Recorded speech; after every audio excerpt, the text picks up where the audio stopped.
Bueno, pues buenos días a todos. La verdad que después de esta presentación cariñosa no sé si voy a dar el nivel. Bueno, lo primero de todo, un placer para mí muy grande estar aquí con todos vosotros. Muchas gracias por la invitación a este evento de Futuro Singular, de ATAM. Gracias, Ignacio, por la invitación también tan cariñosa. A ver, después de ponentes tan extraordinarios que os han contado cosas, como os cuento yo en media hora, que es la genética, que es a lo que me dedico. La verdad que estoy por un momento tentado a hablaros sin presentación, pero ya que la tengo, la voy a poner. A ver cómo hago para contaros todo en media hora. Dejadme empezar con una reflexión. Somos genes y somos ambiente. Las dos cosas nos condicionan. Como decía el doctor Leina Tasoro, ambas cosas son complejas. Sobre todo el ambiente es ultra complejo. Los genes a mí me parecen más sencillos, pero es porque me dedico a ellos. Y hay muchas cosas de las dos que no entendemos, sobre todo de cómo el ambiente nos condiciona, nos produce problemas. Lo segundo, que deciros que tanto los genes como el ambiente no son siempre favorables. Hay gente que sufre enfermedades genéticas, gente que tiene traumatismos, gente que tiene problemas. Entender los problemas es lo primero para poder buscarles un remedio. Es no atribuir a las cosas, a los problemas, causas sobrenaturales. Esta es la momia de Sitá, un faraón que tuvo una parálisis cerebral y que entonces, lógicamente, se atribuía a un designio divino. Entender los problemas es lo primero que hay que hacer. Y ya que Ignacio empezó contando el origen del mundo, yo voy a contar también un trocito del origen del mundo, desde el punto de vista de la biología. Él contó el origen del universo. Poquito después del origen del universo se formó la Tierra. Y muy poquito después de que la Tierra se formó, apareció, seguramente en la propia Tierra, aunque hay exobiólogos que defienden que vino de fuera, apareció la vida. La vida en forma de una molécula o de un precursor de un ácido nucleico, del ADN. Apareció el ADN. Yo realmente pienso que en la Tierra, porque a fin de cuentas está hecha no de helio, pero sí de carbono, oxígeno, hidrógeno y nitrógeno, que a fin de cuentas son los elementos más comunes aquí. Y apareció poquito tiempo después. Es la molécula de la vida. Todo lo que tiene vida tiene ADN y lo que no tiene vida no tiene ADN. Es una molécula sencilla, es como un hilo largo, dos hilos enrollados realmente. Y para entenderla bien, los que no seáis biólogos o médicos, siempre entendedla como un libro de instrucciones. A mí no me gusta ser muy determinista y no penséis que este libro de instrucciones no se puede modificar. Pero verlo como un libro de instrucciones, que en el caso de nuestro ADN es un libro que tiene 3.300 millones de letras, A, T, C y Gs. Las palabras del libro son de 3 letras y los capítulos del libro que tienen información le llamamos genes. Muchas veces un gen puede hacer más de una cosa, tiene más de una instrucción. Es un libro grande, 3.300 millones de letras significa más o menos como este palacio en términos de páginas de un libro normal. Es una molécula larga y fina. El ADN de una célula, solo de una célula, y las células son microscópicas, mide como yo. El ADN de nuestro cuerpo daría para ir a la Luna y volver 6 veces. Tiene una propiedad, y es que las dos hebras del hilo se pueden separar muy fácilmente. Y si por ahí hay As, Cs, Cs y Gs, de una hebra salen 2 y de 2, 4. Eso es la vida. La vida es la capacidad que tiene esa molécula para poderse duplicar. Y así empezó la vida. La molécula duplicándose, duplicándose, duplicándose. Fue una vida aburrida durante algunos cientos de millones de años. Pero muy poquito tiempo después, el libro de la vida puso en sus instrucciones, en sus genes, 2 cosas muy curiosas. Una fue la muerte. La muerte está diseñada, perdonad, apagar los móviles, por favor. La muerte está muy diseñada y es parte esencial de la vida. La muerte de los primeros organismos, de las primeras células, estaba diseñada con un motivo de permitir a la vida vivir. Pero en los organismos pluricelulares lo entendéis mucho más fácilmente. Si os digo que si nuestras células no se muriesen, vuestros intestinos llegarían para llegar a Santiago, de donde soy yo, y dar la vuelta hasta Bilbao. Así tampoco podríamos vivir. La muerte celular está muy bien programada y a veces falla. Cuando por algún motivo algún gen de muerte celular falla, esto lo llamamos cáncer. Pero el libro de la vida tuvo que programar otra cosa, y es que de padres a hijos y en cada división celular, alguna letra del libro, algunas veces alguna página, cambiase. Le llamamos mutación. El motivo es muy sencillo y es para ser distintos. Si fuésemos todos iguales, es una especie que estaría condenada a la extinción. Una especie iguales, viene un virus, viene un cambio climático, viene un tóxico y mata a todos los individuos. Entonces se programó la mutación. La mutación es azarosa. Al principio estaba programada de forma muy exagerada. Había muchísima mutación. Se tuvieron que meter después genes para controlar que no hubiese tanta mutación. Pero era importantísimo porque necesitamos ser distintos para que una especie sobreviva. La mutación es azarosa y necesaria para la vida, y es causa de nuestra variabilidad, pero también puede ser causa de problemas y causa de enfermedad. Imaginaros que una frase del libro de la vida que diga con ese sol hay más luz, que cambie una letra y diga con esa sal hay más luz. Esa es otra instrucción. Esa instrucción no puede ser. A lo mejor es que se forme la hemoglobina, o que se te forme el cuerpo calloso, o que se te forme cualquier cosa, la retina, y entonces tienes un problema. Normalmente la mutación es neutral, no pasa nada por cambiar una palabra. Puede ser también beneficiosa en términos evolutivos, pero puede ser perjudicial. La mutación fue el motivo de la evolución. Fue el por qué a partir de esa primera molécula apareció toda la diversidad de vida que hay en la Tierra, todo lo que os rodea, todo lo que ya se ha extinguido como consecuencia de la selección. Y si consideráis la vida en la Tierra como un día, como en 24 horas, el ser humano lleva aquí menos del último minuto. Somos una especie que todavía tiene muy poca variabilidad biológica. Y es por eso una especie en alto peligro todavía de extinción biológica. Solo que somos tan listos que ya inventamos otros motivos para tener más posibilidades de extinción no biológica. Pero esta es una propiedad también del ser humano. Una reflexión que la metí en el último momento y que no sé si hace a cuento, pero son para evitar mensajes muy antropocentristas. Llevamos aquí, pero somos el culmen de la evolución para nada. La evolución es paralela, somos una especie más, somos primates. Yo muchas veces me pregunto, cada vez más, la evolución sigue ahora una dinámica completamente distinta en el ser humano, muy difícil de predecir, porque tiene que ver con algo de lo que se habló, que son movimientos migratorios. No tiene que ver ni siquiera con riqueza, ni siquiera con características físicas. Obedece a dinámicas socioculturales completamente distintas y socioeconómicas. Pero hablando de evolución de los primates, que también puso Ignacio alguna reflexión, ¿qué pasó? Somos distintos que otros animales, para bien o para mal. Bueno, yo creo que una cosa muy importante fue la capacidad de lenguaje y la capacidad de comunicación. Creo que esto condicionó prácticamente todo. Y fue en parte debido a la mutación en un gen, que es el FOXP2. Somos curiosos, pero muchas especies también lo son. Un gato es curioso. Somos ultracuriosos, eso es cierto. Nos preguntamos más el porqué de todo. Pero muchas especies lo son. Disfrutamos de la belleza, eso sí que es una cosa muy característica del ser humano, de la música, de una puesta de sol. Para esto se inventó el arte y nos espabiló también la creatividad, como la curiosidad. Sí, seguramente somos una especie que tiene mucha más variabilidad de comportamientos y emociones, de características individuales. Esto nos da problemas, nos da también riqueza. Y desde luego somos la única especie que tiene sentido de la trascendencia. Es la única especie que se pregunta qué hay después, más allá de la vida. Y para esto se inventó la filosofía, las religiones, y la verdad que nos hace una especie un poco distinta, para bien o para mal, como todas lo son. Aparecimos en África hace 150.000 años, muy poquito, y esto lo sabemos también por la genética. Nos expandimos por toda la Tierra y llegamos aquí. Llegamos con la variabilidad que nos veis, menos de lo que aparenta. 2 hormigas, 2 abejas, 2 mariposas, 2 lo que queráis. Son más distintos entre ellos que 2 humanos entre nosotros, llevan más tiempo.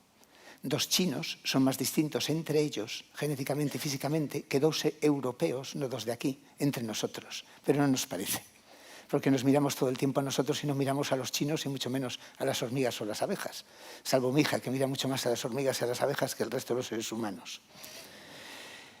Los genes nos hacen distintos, pero no solo somos genes, somos ambiente. Las 2 cosas nos hacen distinto. Y así surgimos. Es importante, como os digo, biológicamente ser distintos. Yo contaba a Lola que sí me gusta mucho ir con los colegios y por los niños y contarles, ilusionarles por la investigación. Y deciros que una de las cosas que estoy viendo más bonitas es cuando veo que niños con problemas de discapacidad están ahora integrados en los colegios. En un sistema educativo que me parece patético porque no cambió desde los tiempos de la preimprenta, por lo menos este es un logro y un avance. Y estos niños no son enfermos, son solo distintos. Enfermedad es una cosa distinta. Los libros de medicina la describen de una manera horrorosamente compleja. Yo creo que la enfermedad es simplemente un proceso biológico por el que un individuo sufre o hace sufrir a los que le rodean. Un individuo a lo mejor con un problema, un trastorno que los psiquiatras llamáis eufemísticamente un problema, a lo mejor no es consciente de su problema, pero hace sufrir a los que le rodean, hay un problema. Y esto también es genes y ambiente. ¿Cuántos somos de genes y cuántos somos de ambiente? Esto lo sabemos gracias a que los escandinavos llevan hace más de un siglo haciendo registros en gemelos univiterinos que tienen el mismo ADN. Por ejemplo, si uno tiene esquizofrenia, el otro tiene esquizofrenia. Si uno tiene cáncer de mama, el otro lo tiene. Si uno tiene una enfermedad pulmonar, el otro la tiene. Y así calculamos cuánto es los genes en el total de genes y ambiente y le llamamos heredabilidad.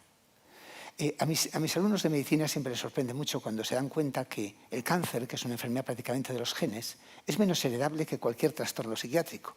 El cáncer más heredable, que no es mama, el cáncer de mama se hereda mucho desde que Angelina Jolie tuvo un cáncer de mama hereditario. Y a nosotros nos da trabajo en el laboratorio, pero tiene solo un 25% de heredabilidad. La esquizofrenia un 80%, el autismo mucho más. Y cualquier enfermedad que describimos casi siempre como un conjunto de síntomas, normalmente tiene un subset que se hereda mucho, algunas veces que tiene alguien más de la familia, y en la mayor parte de los casos lo tiene uno solo por primera vez en la familia. Y es importante entender los genes, no lo es ni muchísimo menos todo, pero los genes, por lo menos si los conocemos, nos permite pues, entender un poquito más los procesos, poder identificar dianas para fármacos, poder predecir riesgos, y otras cosas que ahora os voy a contar muy brevemente. Y aunque se hablaba mucho de lo que entendemos de la genética, deciros que hasta hace muy poquito tiempo nuestro conocimiento era teórico. Hasta que llegó este señor que veis aquí, que yo lo admiraba mucho, se murió hace 2 años, era Fred Sanger. Para mí es mi persona que siempre fue de referencia y también le quería mucho. Descubrió cómo leer las letras del libro de la vida. Por ello le dieron su segundo premio Nobel de Química. Es la única persona que recibió 2 premios Nobel de Química.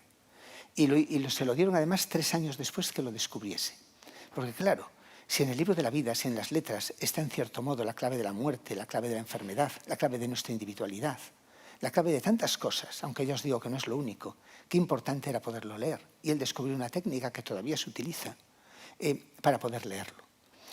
Otros avances de la tecnología hicieron posible que en un momento determinado se lanzase un gran proyecto, y no os voy a hablar hoy mucho de grandes proyectos, que fue el proyecto Genoma Humano. Tener el libro de la vida humana y el libro de la vida de otros organismos. Se tardó muchos años. Era difícil leer las páginas y se tardó 12 años de muchos científicos del mundo trabajando de forma organizada, entre ellos no de España, que no participó en el proyecto Genoma Humano, ni en el público ni en el privado, y se consiguió en 12 años. Esto ha cambiado tantísimo que hoy día, y os lo enseñaré, con una revolución tecnológica enorme, lo que se llama secuenciación de nueva generación, en muchos laboratorios de aquí del País Vasco, de Galicia o de todas las partes, estamos haciendo genomas diariamente. Lo que costó miles de millones de euros y tardó 12 años, se hacen muchísimos a la semana. Un genoma completo vale 700 euros. Otra cosa es interpretarlo. Y otra cosa es leerlo, daros cuenta que son libros como este palacio. Y para eso hace falta también, nos hemos beneficiado de un desarrollo enorme de la bioinformática y de lo que son las técnicas de computación. Necesitamos, solo en un laboratorio como el nuestro salen 3 terabytes a la semana de letras. Menos mal que tenemos un supercomputador cerca y un cable de fibra óptica y alquilamos una parte de ese centro, porque si no tendríamos capacidad en nuestro centro para hacerlo. Las mutaciones nos pueden dar problemas. A veces afectan al libro entero, a tomos del libro o a páginas del libro. Pero hoy día tenemos tecnologías para poderlo ver.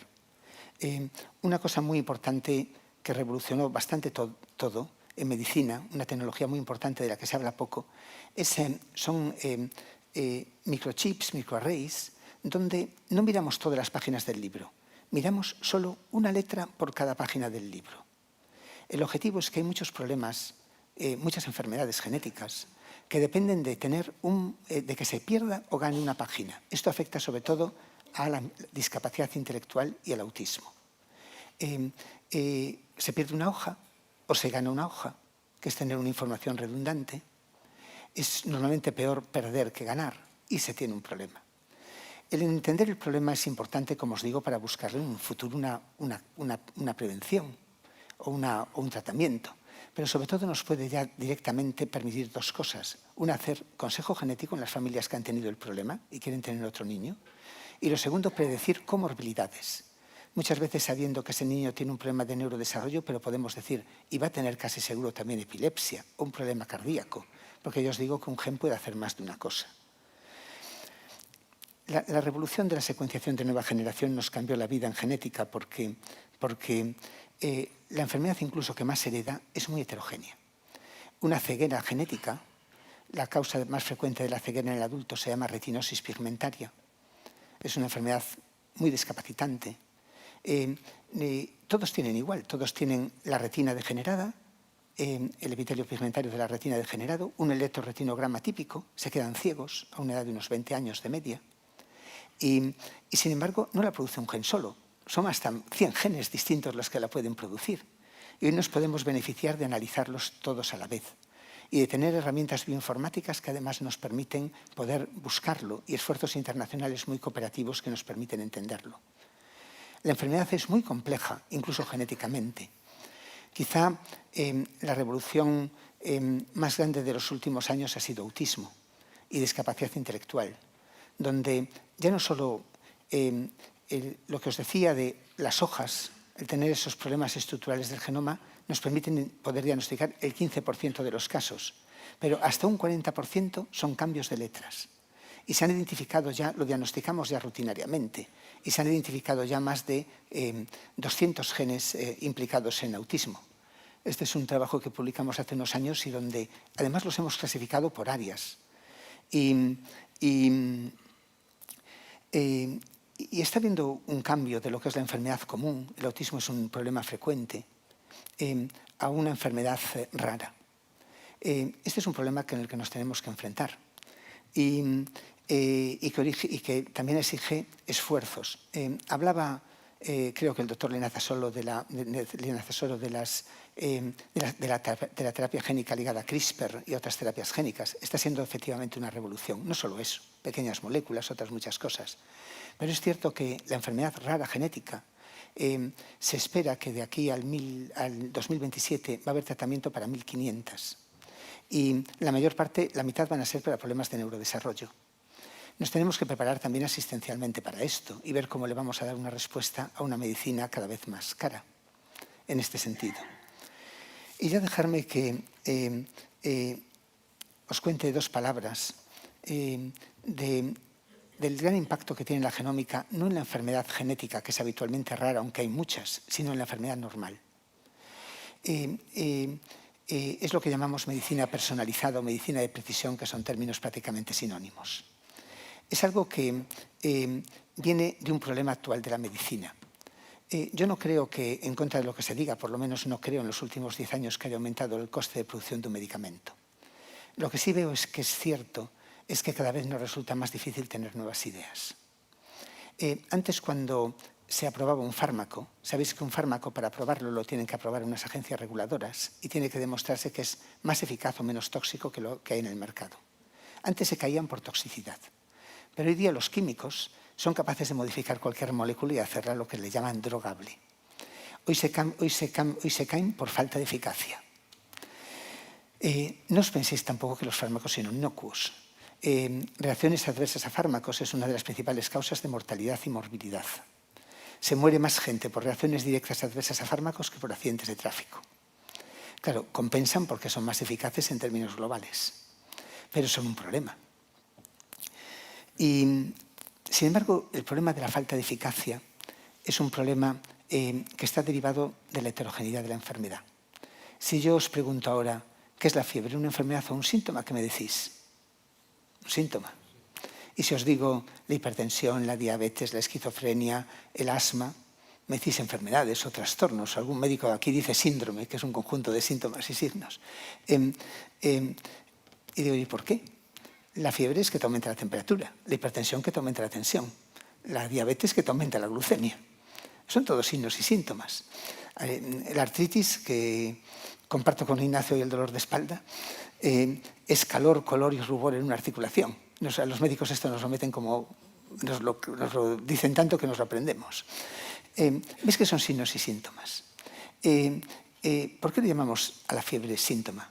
Porque uno intuitivamente piensa, es un síntoma de una infección, pero pueden ser muchas cosas. Una fiebre la puede producir una reacción alérgica, los psiquiatras veis hipertermias malignas malísimas, hay muchísimas cosas. Ahora imaginaros que tratáis todas las fiebres con un antibiótico, pensando que eso es la enfermedad. Es difícil que aumentéis de eficacia más de un 20% en la vida, porque solo sirve para ese grupo que le va bien, para una enfermedad bacteriana que produzca esa fiebre y que le vaya bien. Claro, en medicina tenemos o tratamientos sintomáticos o tratamientos para las causas, y no lo debemos confundirlos. Y si no vamos averiguando las causas, y si no vamos además estratificando a los pacientes en grupos para que nuestros tratamientos sean más eficaces, no podemos progresar en eficacia. Esto es lo que se pretende en medicina personalizada. Se pretende buscar biomarcadores para dividir la enfermedad en causas y para también identificar a quién le va bien y quién le va mal un tratamiento. Mi padre, yo tomo un antiinflamatorio, que no lo tomé esta mañana porque sé que si lo tomo y no tengo omeprazol, se me agujerea el estómago. Mi padre lo puede tomar con chorizo y no le pasa nada. ¿Por qué? Eso también está seguramente mucho en nuestros genes. Y entonces tenemos que dividir la enfermedad en grupos y también tenemos que identificar biomarcadores que nos permitan predecir nuestra respuesta a terapias en general. Esto es medicina personalizada. En este momento la genómica es lo que ha producido más biomarcadores. En el futuro lo habrán muchísimas más cosas. La imagen ya lo produce, el microbioma, miles de cosas. Va a haber biomarcadores cualquier medida, de cualquier cosa. Por ejemplo, la glucosa es un biomarcador de diabetes. Pero esto es lo que viene. Y prácticamente en lo que es estratificación de enfermedad común, los máximos avances se han producido con esta técnica que os decía de los chips, de leer una página del libro. Porque no podemos secuenciar genomas de miles de personas para tener una respuesta porque todavía es muy caro, aunque hay grandes proyectos de secuenciar 100.000 genomas, 500.000 genomas. Pero son proyectos en marcha todavía. Hasta ahora lo que estamos haciendo es lo siguiente. Imaginaos que quieras saber los genes que están detrás de la esquizofrenia. Lo que hago es, cojo 20.000 esquizofrénicos y 20.000 que no tienen este problema. O 20.000 personas que tienen cáncer de colon y 20.000 que no. En cada uno estudio una letra por cada hoja, 1.000.000 de letras. Y miro qué es distinto. Si hay algo en los genes, que algo hay, va a haber páginas que son distintas y ahí algo habrá. ¿Entendéis cómo es el proceso? Pero claro, ¿dónde se hacen 40.000 millones de análisis? En centros que tienen muchísimo, que hacen análisis masivos. Y en España sí que tenemos un centro que es el Centro Nacional de Genotipado, que coordino yo, que tiene un laboratorio en Madrid, en el CENIO, y otro en Santiago, y ayudamos a todos los investigadores españoles a buscar las causas de las enfermedades comunes y de la respuesta a fármacos. Y han producido respuestas, cambios a veces paradigmáticos en el concepto de enfermedad. ¿Quién podía pensar que la esquizofrenia en gran medida era un problema autoinmune? Que es lo que ha demostrado este tipo de estudios, por ejemplo. Y en el cáncer, el secuenciar el genoma de los cánceres a través de varios proyectos internacionales, uno en el que participó España, que es el Proyecto Internacional del Genoma del Cáncer, nos está permitiendo una revolución enorme en tratamientos. El cáncer reproduce a nivel de las células lo que os conté yo a nivel germinal y a nivel de la evolución. Empieza por unas mutaciones en genes de muerte celular y empieza a haber más mutaciones, la célula sobrevive. Y se hace cada vez más complicado tratarla. Identificar los genes que van mutando es importante para poder ir parándola. Esto ha sucedido de forma impresionante en los últimos años y está permitiendo una supervivencia enormemente aumentada en los tratamientos con cánceres, en los cánceres. Ahora en cáncer es todo terapias dirigidas, targeted therapy. Y imaginaros que cuando yo empecé, leucemias infantiles se morían en el 90%, ahora se cura más del 80%. La supervivencia en cáncer de colon y cáncer de mama es más del 70%. Antes era 20%. Cánceres tan difíciles como pulmón se están beneficiando también de estas terapias. Y en lo que se refiere a respuestas a fármaco, prácticamente un 30% de nuestros medicamentos aprobados por agencias tienen indicaciones de biomarcadores para poder orientar mejor los tratamientos, tanto en eficacia como en toxicidad. Y los médicos deberían, que no lo hacen tanto como deberían por una insuficiencia a veces en problemas educativos, en lo que es la genética, consultar bases de datos o consultar las fichas técnicas y organizarlo a nivel de los sistemas de salud para ver qué tratamiento te va bien, cómo tienes que modificar las dosis, porque ya os digo que en más del 30% de los medicamentos actualmente hay indicaciones farmacogenéticas obligatorias o recomendables. Y dejarme ya acabar con una reflexión. Mirad, la enfermedad es compleja y es también relativa al ambiente. No solo es que el ambiente la pueda producir, sino que es relativa al ambiente. Vinimos de África. En África vivimos 60.000 años sin salir. Éramos negros. Una mutación de piel blanca en África era una enfermedad. En el País Vasco, Galicia o Siberia, la mutación esta de piel blanca nos vino bien porque podemos sintetizar un poquito mejor vitamina D. Pero allí es una enfermedad. Una cosa, y no solo esto, sino también en el comportamiento. Una vez hace 40 años en mi tesis doctoral, 40 años que se dice poco, que se dice pronto, estudiamos un gen que era un receptor de la dopamina, que había gente que tenía 4 veces una letra repetida y gente que tenía una sola. Nos sorprendió mucho ver que las poblaciones nómadas tenían 4 veces la letra repetida y las poblaciones occidentales, por ejemplo los tuaregs, los beduinos, el 70% tenían 4 veces A. Nosotros, el 90%, solo teníamos solo teníamos la A. Lo curioso es que de aquello nos hablaba de TDAH, del síndrome del déficit de atención e hiperactividad, porque no era un problema. Ahora lo es motivado seguramente por un ambiente, por un proceso, por un sistema educativo, cuando son parte simplemente de la variabilidad. No por ello deja de ser un problema. La gente que sufre y lo tiene, lo tiene. No hay que negar su existencia. Es lo que hay. Si te quemas con el sol, porque vives en África, te quemas. Pero es lo curioso. Es el gen que está asociado también al TDAH. ¿Veis cómo el ambiente condiciona? Un tuareg no se puede mirar a poner a ver de qué va el color de las arenas del desierto y por qué. Más le vale tener movilidad, ser inquieto, ser imaginativo y sobre todo no parar sentado. Y ya para acabar, el ambiente nos condiciona, también produce enfermedad. Diréis, ¿y cómo es? El ambiente es complejísimo, no lo entendemos una patata. Solo sabemos que funciona produciendo modificaciones químicas en el libro de la vida, que no entendemos bien. Las más importantes es lo que se llama la metilación y la acetilación de histonas. En las letras C y G aparecen como puntos o comas. Puntos y comas que cambian el mensaje. No es lo mismo vamos a comer niños que vamos a comer niños. Y eso puede originar un problema bastante grave. ¿Cómo hace el ambiente? Es muy sutil. Mirad, estos son 2 ratones genéticamente idénticos que a uno se le alimenta con porquerías y a otro se le da de comer bien. Le cambia hasta el color de la piel. Pero todavía más sutil. A mí siempre me gusta acabar con este trabajo publicado en Nature Neuroscience, donde unos ratones genéticamente idénticos con sus crías, a unos se separaban de la madre al nacer, a los otros se dejaban con la madre. A los que se separaban de la madre tenían más obesidad, diabetes, cáncer, morían antes. Y se vio que algunas cosas, algunos genes, se metilaban diferencialmente. Este experimento no lo podemos hacer con humanos. Pero es evidente que cosas tan sutiles como esas pueden influir, y muchas más que no conocemos. Yo por eso, cuando un médico, además de diagnosticar y curar, trata con cariño y con amor a un paciente, y me siento muy responsable, muy orgulloso de él si fue alumno mío, siempre pienso que bien lo estará metilando. Y os dejo con mi grupo, que es este que veis aquí, y gracias por vuestra atención.